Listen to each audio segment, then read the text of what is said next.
ولا تحسبن الله غافلا عما يعمل الظالمون صدق الله العظيم বাংলাদেশ খেলাফত মজলিস সিলেট জেলা ও মহানগরী কর্তৃক আয়োজিত আজকের এই গণসমাবেশে উপস্থিত সংগ্রামী সভাপতি, উপস্থিত বাংলাদেশ খেলাফত মজলিসের কেন্দ্রীয় জেলা ও মহানগরী পর্যায়ের নেতৃবৃন্দ, সহযোগী সংগঠন বাংলাদেশ খেলাফত যুব মজলিস ও ছাত্র মজলিসের দায়িত্বশীল নেতৃবৃন্দ, বিভিন্ন থানা ও ইউনিয়ন পর্যায় থেকে সমবেত সংগঠনের নেতাকর্মী ও আমার সিলেটের সর্বস্তরের তৌহিদি জনতা, সর্বপ্রথম আগস্ট বিপ্লবের মাস পূর্তিতে আমি আপনাদের সকলকে অভিনন্দন জ্ঞাপন করছি। এরপর আমি সর্বপ্রথম আল্লাহ পাক রব্বুল আলামিনের শুকরিয়া আদায় করছি, যেই মহান রব্বুল আলামিন এই দেশ এবং জাতিকে তাদের বুকের উপর চেপে বসা 15 বছরের জগদ্দল পাথর শেখ হাসিনা জালিম শাহীকে উৎখাত করে এদেশের মানুষকে মুক্ত বাতাসে নিঃশ্বাস গ্রহণ করার সুযোগ করে দিয়েছেন। রব্বে করিমের দরবারে কালেমাতুশ শুকরের হাদিয়া পেশ করি। আল্লাহুম্মা লাকাল হামদু ওয়া লাকাশ শুকর। আজকের এই সময়ে বিজয়ের এই মাস পূর্তিতে আমি স্মরণ করছি সেই সকল মানুষদেরকে, আমার সেই সকল ভাই বোন এবং সন্তানদেরকে যারা ফ্যাসিবাদ বিরোধী সংগ্রামে দীর্ঘ পথ চলায় নানাভাবে নিগৃহীত হয়েছে, জীবন দিয়েছে, রক্ত দিয়েছে, শাহাদাতের সিঁড়ি বেয়ে তারা আল্লাহ পাক রব্বুল আলামিনের প্রিয় পাত্র হয়েছে। শাহাদাত বরণকারী সকলকে আমি স্মরণ করছি 2009 সালের পিলখানার ট্র্যাজেডিতে শাহাদাত বরণকারী 57 জন সেনা কর্মকর্তাকে, স্মরণ করছি 2013 সালের শাপলা চত্বরে জালিমের বুলেটের আঘাতে শাহাদাত বরণকারী নবী প্রেমিক শতাধিক তৌহিদি জনতাকে, হেফাজতে ইসলামের নেতা কর্মী আলেম সমাজকে, স্মরণ করছি আল্লামা দেলোয়ার হোসেন সাইদি রাহিমাহুল্লাহর বিরুদ্ধে সাজানো নাটকের মামলায় মৃত্যুদণ্ড ঘোষণার পর কোরআন প্রেমিক তৌহিদি জনতার বাক ভাঙ্গা জোয়ারকে থামাতে গিয়ে জালিমের বুলেটের আঘাত কেড়ে নেওয়া সেই সকল শত শহীদকে স্মরণ করছি। 2014 থেকে 2016 সাল পর্যন্ত একতরফা নির্বাচনের নাটক মঞ্চস্থ করতে গিয়ে স্বৈরাচারী ফ্যাসিবাদী সরকার বিরোধী মত এবং পথের যত মানুষকে হত্যা, গুম, খুন করেছে তাদেরকে স্মরণ করছি। 2021 সালে বাংলাদেশের স্বাধীনতার সুবর্ণ জয়ন্তী উদযাপনের সময়ে এদেশের মানুষের মতামতকে উপেক্ষা করে গুজরাটের কসাই খ্যাত নরেন্দ্র মোদীকে বাংলাদেশে এনে এদেশের মানুষের শান্তিপ্রিয় প্রতিবাদী মিছিলে হাটহাজারী থেকে ব্রাহ্মণবাড়িয়া পর্যন্ত গুলি করে হেফাজতে ইসলামের 25 জন নেতা কর্মীকে হত্যা করা হয়েছে। তাদেরকে সর্বশেষ 2024 সালের জুলাই এবং আগস্ট মাসে ফ্যাসিবাদের বিরুদ্ধে গর্জে ওঠা চিরতরুণ বাংলার দামাল কামাল ছাত্র জনতা, এমনকি 3 বছরের শিশু থেকে বৃদ্ধ নারী পুরুষ পর্যন্ত সহস্রাধিক নিরীহ প্রাণ, যাদেরকে শেখ হাসিনার নির্দেশে ওবায়দুল কাদেরদের উস্কানিতে নির্মমভাবে হত্যা করা হয়েছে। বাংলাদেশের শহরে শহরে, নগরে আর বন্দরে যাদের রক্তের সিঁড়ি বেয়ে বাংলাদেশ ফ্যাসিবাদ থেকে মুক্তি লাভ করেছে, সেই সকল শহীদানদের শাহাদাতের কবুল হওয়ার জন্য আল্লাহর নিকট প্রার্থনা করছি, দোয়া করছি আল্লাহ যেন তাদের শাহাদাতকে কবুল করেন এবং তাদের শোক সন্তপ্ত পরিবারকে আল্লাহ ধৈর্য ধারণ করার তৌফিক দান করেন, উত্তম বিনিময় দান করেন। এই সময়ে আমি বিশেষভাবে স্মরণ করছি সিলেটের রাজপথের লড়াকু সৈনিক বিএনপি নেতা ইলিয়াস আলীকে, যার তিরোধান হওয়ার ঘটনা, যার বিরুদ্ধে হওয়ার ঘটনা বাংলাদেশের ইতিহাসে এক নজিরবিহীন বর্বরতার স্বাক্ষর। ফ্যাসিস্ট শেখ হাসিনা জুলুম এবং নৈরাজ্যের প্রতিবাদে ভূমিকা পালন করায় ইলিয়াস আলীর মতো সাহসী রাজপথের লড়াকু সৈনিককে, বিরোধী একজন শীর্ষ নেতাকে যেভাবে গুম করা হয়েছে, এটা শুধুমাত্র মধ্যযুগীয় বর্বরতাকে স্মরণ করিয়ে দেয়। সংগ্রামী সাথী ও বন্ধুগণ, এই সকল গুম, খুন, হত্যা, নির্যাতন, নিপীড়নের এক দীর্ঘ ইতিহাস পাড়ি দিয়ে আজকের বাস্তবতা হল 2024 সালের আগস্ট মাসের 5 তারিখ ঐতিহাসিক গণ-অভ্যুত্থানের মধ্য দিয়ে বাংলাদেশের জনগণ স্বাধীনতা অর্জন করেছে। নতুন ভাবে তারা বাংলাদেশকে স্বাধীন করেছে।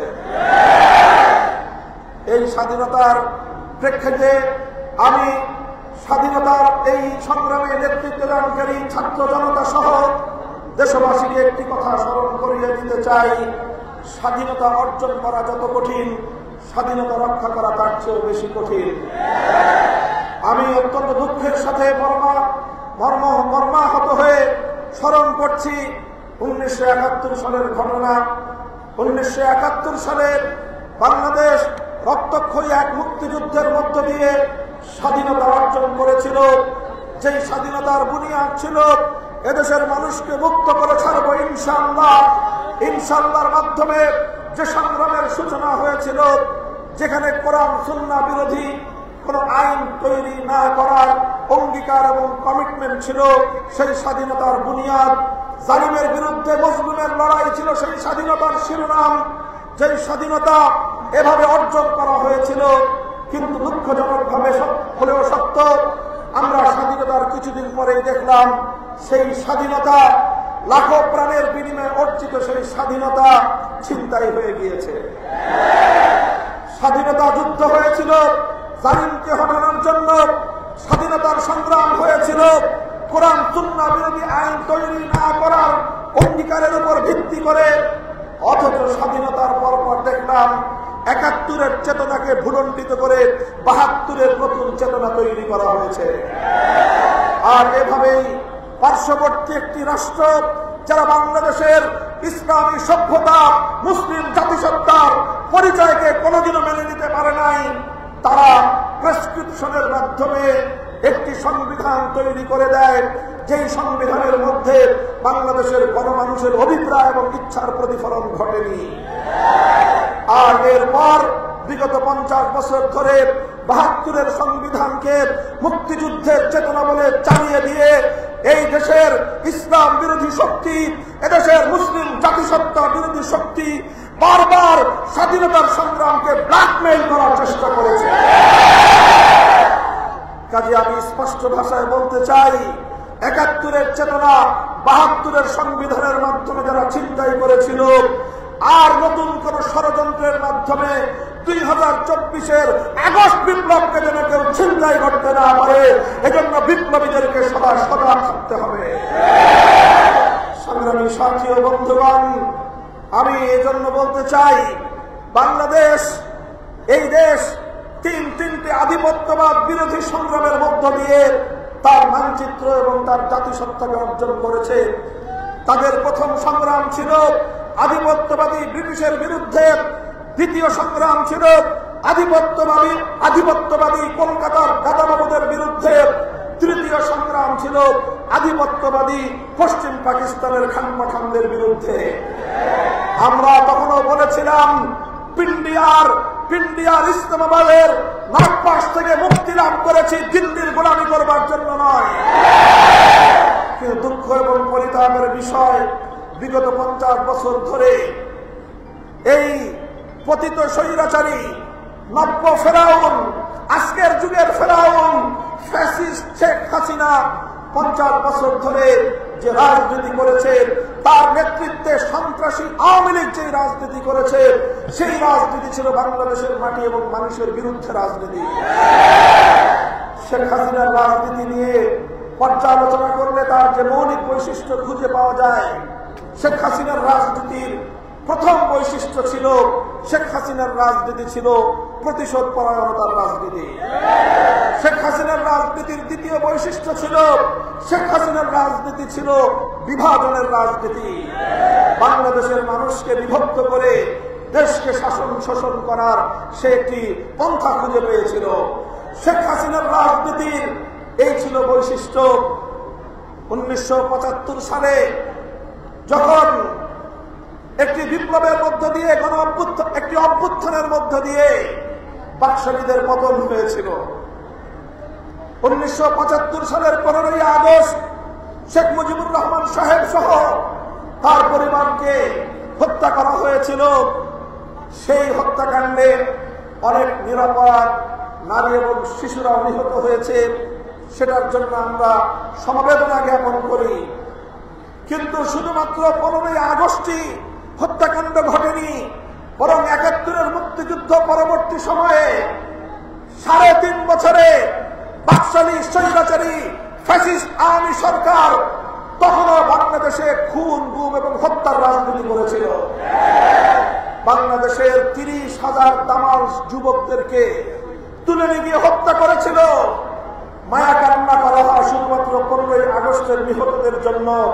প্রশ্ন করতে মনে চায়, তোমাদের যেরকম বাবা মা হত্যা হওয়ার কারণে, নিহত হওয়ার কারণে তোমাদের হৃদয় ব্যথিত হয়েছে, সিরাজ শিকদারদের পরিবার পরিজনদেরও হৃদয় ব্যথিত হয়েছিল। এভাবে 30,000 মায়ের বুক খালি করে বাংলাদেশে বাকশালের ফ্যাসিবাদ কায়েম হয়েছিল। সেই ফ্যাসিবাদ উৎখাত করার জন্য যারা 15ই আগস্টের অভ্যুত্থান করেছিল, তারা কেন করেছিল সেটার জবাব তারা দিবে। কিন্তু আমি যে কথা বলতে চাই, 15ই আগস্টের সেই অভ্যুত্থানের পরে আন্তর্জাতিক গণমাধ্যমে শেখ হাসিনা সাক্ষাৎকার দিয়ে বলেছিল, যে জাতি তার বাবাকে হত্যা করেছে, যে জাতি তার বাবার হত্যাকাণ্ডের পর উল্লাস প্রকাশ করেছে, সে এই জাতির কাছ থেকে প্রতিশোধ গ্রহণ করবে। এই ছিল শেখ হাসিনার ঘোষণা। এরপর 1975 সাল থেকে 2024 সাল গঙ্গা যমুনার পানি, সুরমা নদীর পানি বহু গড়িয়েছে। এই 50 বছরে বাংলাদেশের মানুষ প্রত্যক্ষ করেছে শেখ হাসিনার জিহাংসার রাজনীতি। এদেশের মানুষ দেখেছে শেখ হাসিনার প্রতিশোধ পরায়ণতার রাজনীতি। সে প্রতিশোধ গ্রহণ করতে গিয়ে বাংলাদেশটাকে ধ্বংস করার সকল নির্মর্ষ বাস্তবায়ন করেছে। সে দেশের মানুষের রাজনৈতিক অধিকার হরণ করেছে, এদেশের মানুষের ভোটাধিকার হরণ করেছে, এদেশের মানুষের ভাতের অধিকার কেড়ে নিয়েছে। লক্ষ লক্ষ কোটি টাকা পাচার করে বাংলাদেশটাকে একটি তলাবিহীন ঝুড়িতে পরিণত করেছে। দেশের জাতিসত্তাকে হত্যা করে, দেশটাকে বিভক্ত করে বাংলাদেশটাকে চিরদিনের জন্য দিল্লির গোলামে পরিণত করার বন্দোবস্ত করেছে। আর এভাবেই তার স্বপ্ন ছিল বাংলাদেশটাকে একটি ভারতের অঙ্গরাজ্যে পরিণত করবে। এজন্যই সে ভারতে গিয়ে তিলকওয়ালী মুখ্যমন্ত্রী সেজে এসে বাংলাদেশের স্বাধীনতার মুখে চাপেটাঘাত করতে দ্বিধা করে না। সংগ্রামী সাথী ও বন্ধুগণ, এরপরে সে করেছে বিভাজনের রাজনীতি। সেই ব্রিটিশ বেনিয়াদের কূটকৌশল, ডিভাইড অ্যান্ড রুল, এই নীতিতে বিশ্বাসী হয়ে শেখ হাসিনা দেশটাকে শুধু 2 ভাগে ভাগ করেছে, আর 1 ভাগকে আরেক ভাগের বিরুদ্ধে বেরিয়ে দিয়ে সে দেশটাকে শাসন আর শোষণ করেছে। আর এদেশের সাম্প্রদায়িক সম্প্রীতির পরিবেশ নষ্ট করে বিভিন্ন সাবটাদের মাধ্যমে সংখ্যালঘুদের অধিকার হরণ করেছে। তার সাঙ্গাপাঙ্গদেরকে দিয়ে, তার হাতুড়ি লীগের হেলমেট লীগের সন্ত্রাসীদেরকে দিয়ে কখনো হিন্দুদের মন্দিরে হামলা চালিয়েছে, কখনো রাতের অন্ধকারে হিন্দুদের বাড়িঘর এবং তাদের ব্যবসা প্রতিষ্ঠান লুটপাট করেছে। আর এগুলো করে নাম দিয়েছে ইসলাম প্রিয় জনতার কাছে। এভাবেই সাম্প্রদায়িক উস্কানির মাধ্যমে শেখ হাসিনা সবসময় চেষ্টা করেছে কখনোই বাংলাদেশের মানুষ যেন ঐক্যবদ্ধ হতে না পারে। প্রিয় সিলেটবাসী, আপনারা লক্ষ্য করেছেন 5ই আগস্ট বিপ্লব হওয়ার পর এক শ্রেণীর দালাল মিডিয়া, বিশেষ করে ভারতের কিছু মিডিয়া, তারা জিগির তুলেছিল বাংলাদেশে নাকি সংখ্যালঘু নির্যাতন চলছে। আমি আপনাদেরকে জিজ্ঞাসা করতে চাই, সেই মিডিয়াদের কাছে আমি প্রশ্ন করতে চাই, বিগত 1 মাসে একজন হিন্দুর গায়ে আঘাত দেওয়া হয়েছে, অথবা একটি মন্দির অথবা বৌদ্ধদের প্যাগোডায় হামলা চালিয়েছে নজির দেখাও। হয়নি। সংখ্যালঘুরা নিরাপদে আছে এখন, কারণ সেই নাটকের নায়ক নায়িকারা আর নাই। যারা নাটক করত রাতের অন্ধকারে, তারা সাপ হয়ে ছবল মারত, বোঝা হয়ে ছাড়তে আসতো। সেই কালনাগিনী বাংলাদেশে নাই। এখন আর এই বাংলাদেশে সেই সংখ্যালঘু নির্যাতনের নাটকও না। এদেশের ওলামায়ে কেরাম, হেফাজতে ইসলামের নেতৃবৃন্দ, খেলাফত মজলিস, বাংলাদেশ খেলাফত মজলিস, জমিয়তে উলামা ইসলাম, জামাতে ইসলাম, নিজামে ইসলাম, ইসলামী আন্দোলন সহ এদেশের ইসলামী সংগঠনগুলোর নেতৃবৃন্দ, আলেম সমাজ, মসজিদের ইমাম সাহেবান, মাদ্রাসার শিক্ষার্থীরা রাতের ঘুম হারাম করে বাংলাদেশের প্রত্যন্ত অঞ্চলের প্রতিটি মন্দিরের দুয়ারে দুয়ারে দাঁড়িয়ে তারা পাহারাদারি করেছে। এটাই হলো সম্প্রীতির বাংলাদেশ, এটাই হলো ইসলামী আদর্শের বাংলাদেশ। এই বাংলাদেশ আর কোনদিন ভারতের অঙ্গরাজ্যে পরিণত হওয়ার কোন ষড়যন্ত্র চলবে না।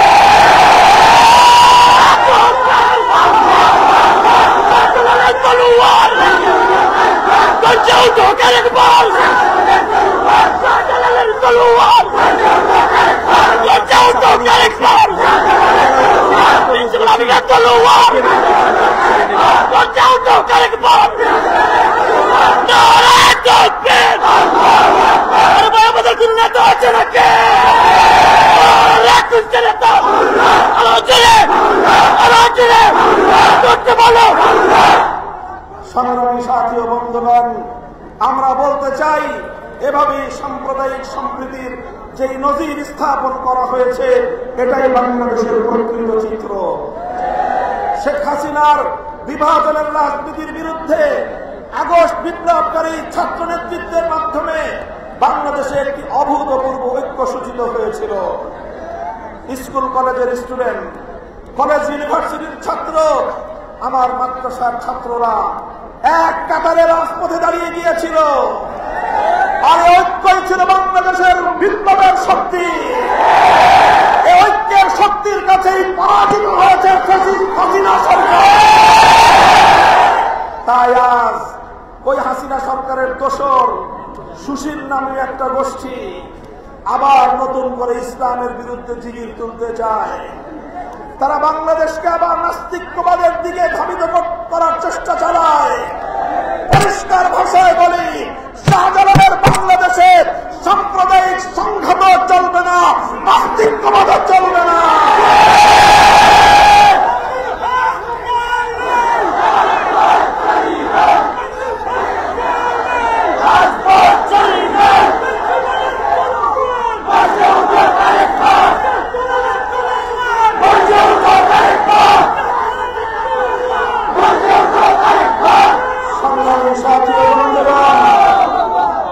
বাংলাদেশ যে ঐতিহাসিক যেই ধারাগুলো পেরিয়ে যেই তিনটি আধিপত্যবাদী শক্তির আধিপত্যবাদের বিরুদ্ধে লড়াই করে আজ শাহজালালের বাংলা স্বাধীন হয়েছে, গৌর গোবিন্দরা সেই শাহজালালের বাংলার দিকে চোখ তুলে তাকিও না, তোমাদের সেই চোখ উপড়ে ফেলবো আমরা।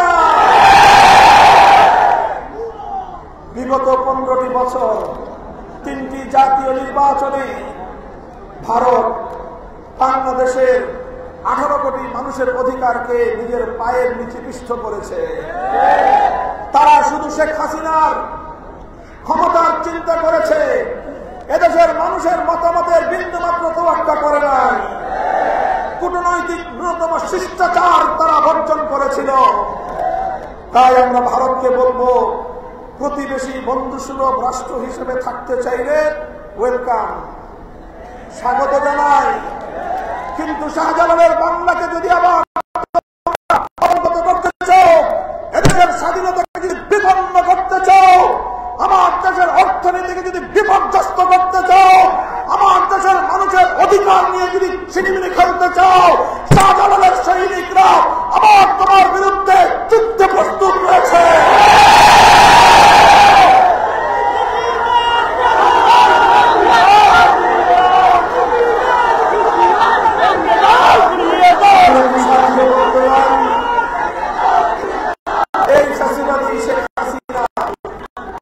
ফ্যাসিবাদী শেখ হাসিনা 5ই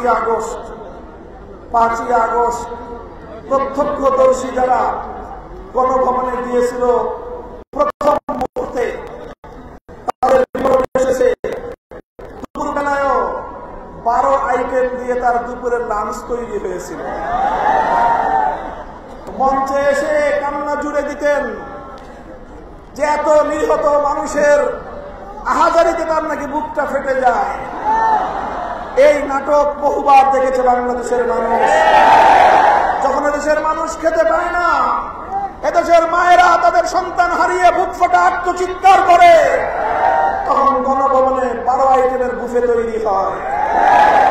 কিন্তু বিক্ষুব্ধ জনতার আন্দোলনের সামনে, সংগ্রামের সামনে সমস্ত পেশিশক্তি পরাভূত হয়েছে, বন্দুকের নল পরাজয় মেনেছে। ঐক্যবদ্ধ জনতার শক্তিকে আল্লাহ পাক বিজয় দান করেছেন।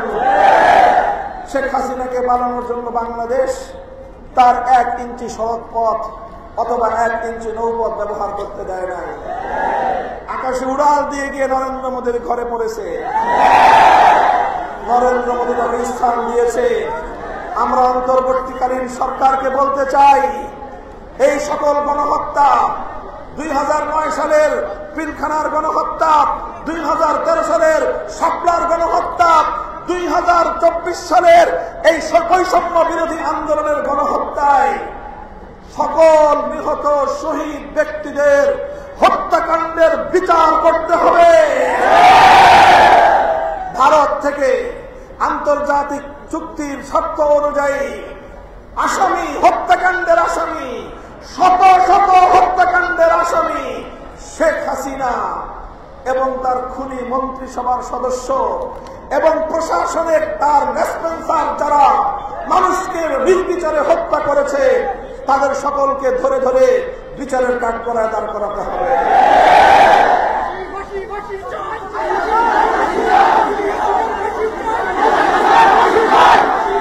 সেই সাথে বাংলাদেশ থেকে শেখ হাসিনা এবং তার সরকারে, শেখ হাসিনা তার দোসরদের, শেখ হাসিনা এবং তার পরিবারের পাচারকৃত লক্ষ লক্ষ কোটি টাকা আবার দেশে ফিরিয়ে এনে জনগণের কল্যাণে ব্যয় করার দাবি জানাচ্ছি আমরা। প্রিয় দেশবাসী, সিলেটবাসী, অতীতের সংগ্রামের মতো এই বৈষম্য বিরোধী আন্দোলনেও সিলেটের সংগ্রাম এবং সিলেটের ছাত্র জনতার ভূমিকা ছিল অত্যন্ত গৌরবজনক। শাহজালাল বিশ্ববিদ্যালয়ের মেধাবী ছাত্র এটিএম তুরাব ও রুদ্র সেন সহ সিলেটে যাদেরকে হত্যা করা হয়েছে, সেই সকল হত্যাকাণ্ডের জন্যও শেখ হাসিনা এবং তার দোসরদেরকে বিচারের মুখোমুখি করার আমরা জোর দাবি জানাচ্ছি। সাংবাদিক তুরাব এবং রুদ্র সেন সহ আরো যাদেরকে হত্যা করা হয়েছে, তাদের সকল হত্যাকাণ্ডের বিচার করতে হবে। ইলিয়াস আলীর সন্ধান দিতে হবে। আর না অন্তত যদি তাকে হত্যা করে থাকো, তার কবরের সন্ধান দিতে হবে। এর জন্য যা করতে হয় অন্তর্বর্তীকালীন সরকারকে তাই করতে হবে। এদেশের মানুষের ভাষা যদি বুঝতে ব্যর্থ হন, এদেশের মানুষ সংগ্রামের মধ্য দিয়ে দাবি আদায় করে। সংগ্রামী সাথী ও বন্ধুগণ, আগামীর বাংলাদেশ হবে বৈষম্যহীন বাংলাদেশ। আগামীর বাংলাদেশ হবে ন্যায় এবং ইনসাফের বাংলাদেশ। আগামীর বাংলাদেশ হবে ইনসাফ ভিত্তিক ন্যায় নীতির সমাজ গঠনের বাংলাদেশ। এই বাংলাদেশে যেখানে ইনসাফ থাকে, যেখানে বৈষম্যহীন সমাজ গড়বার প্রত্যয় থাকে, সেখানে আওয়ামী লীগের মতো সন্ত্রাসী সংগঠনের রাজনীতি করার কোন সুযোগ থাকতে পারে না। শেখ হাসিনার রাজনীতি, আওয়ামী লীগের রাজনীতি, যুবলীগ এবং ছাত্রলীগের রাজনীতি, শেখ হাসিনা এবং তার যুবলীগ ছাত্রলীগের রাজনীতি বাংলাদেশের সন্ত্রাসের রাজনীতি। তারা করেছে খুনের রাজনীতি, মানুষকে ভয় দেখিয়ে, আতঙ্কিত করে, ক্ষমতার মসনদকে চিরস্থায়ী কুক্ষিগত করে রাখার চেষ্টা করেছিল। বাংলাদেশ প্রমাণ করে দিয়েছে জ্বলে পুড়ে মরে সাক্ষাৎ তবু মাথানো আবার নয়। সাবাস বাংলাদেশ, সাবাস বাংলাদেশ, সাবাস বাংলাদেশ। শাহজালালের এই পুণ্যভূমিতে আবার যদি কোন অত্যাচারী, স্বৈরাচারী, ফ্যাসিবাদী মাথা চারা দিয়ে উঠবার চেষ্টা করে আমরা আবার রাজপথে নামব ইনশাআল্লাহ। আমরা একটি ঐক্যের প্ল্যাটফর্ম তৈরি করতে চাই। মত পার্থক্য থাকবে, সংঘাত থাকবে না। মত পার্থক্য থাকতে পারে, ধর্ম বর্ণ ভিন্ন মত, আমরা সকলের জন্য দিতে চাই খেলাফত।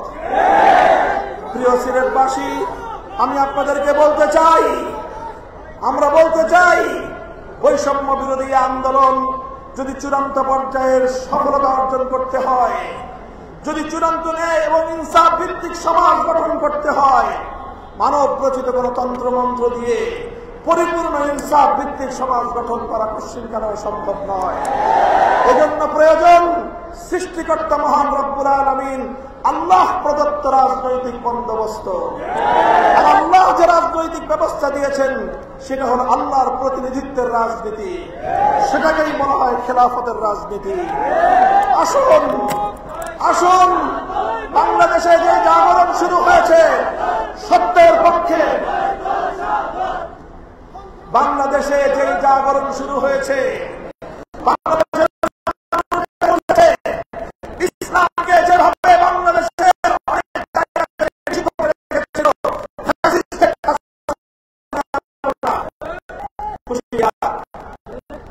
ঢাকা বিশ্ববিদ্যালয় টাকা দিয়ে এবং তার সম্পদের উপর গড়ে উঠেছে। সেই সলিমুল্লাহ নাম্বার দিয়ে তোমরা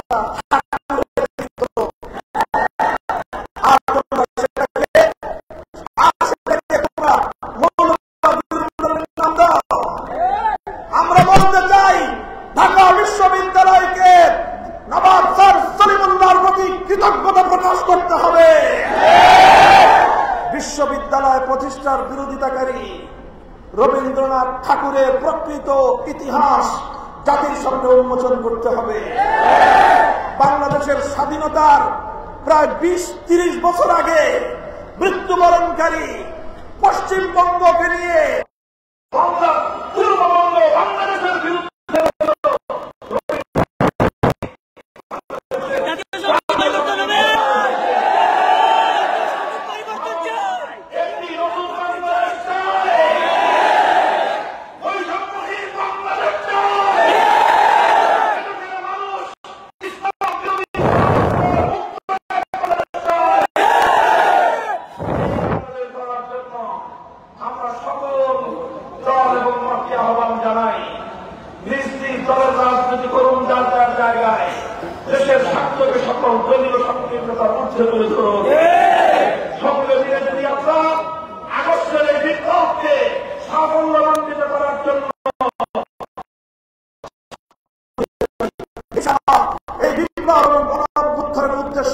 আগামী দিনে আমাদের পাশে থাকবেন তো ইনশাআল্লাহ। আমরা ইনসাফ কায়েম করার জন্য, ন্যায় নীতি ভিত্তিক একটি সমাজ গঠন করার জন্য চূড়ান্ত সংগ্রামের প্রস্তুতি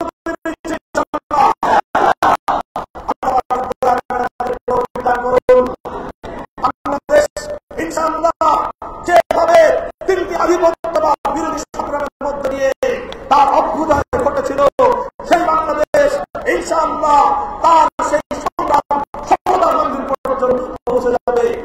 আপনাদের সকলকে বাংলাদেশ খেলাফত মজলিসের পক্ষ